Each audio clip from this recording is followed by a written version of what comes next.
पैगंबरों, पाकीज़ा चीजें खाओ और अमल नेक करो। जो अमल तुम करते हो मैं उनसे वाकिफ हूं।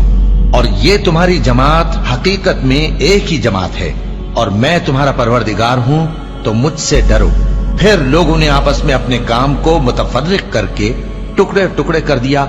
जो चीज जिस फिरके के पास है वो उसी से खुश हो रहा है, तो इनको एक मुद्दत तक इनकी गफलत में ही रहने दो। क्या ये लोग ये ख्याल करते हैं कि हम जो दुनिया में इनको माल और बेटों से मदद देते हैं तो इससे इनकी भलाई में जल्दी कर रहे हैं?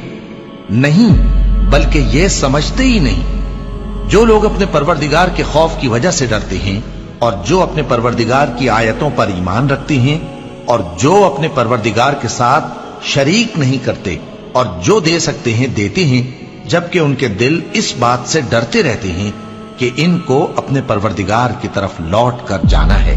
यही लोग नेकियों में जल्दी करते हैं और यही इनके लिए आगे निकल जाते हैं। और हम किसी शख्स को उसकी ताकत से ज्यादा जिम्मेदार नहीं बनाते।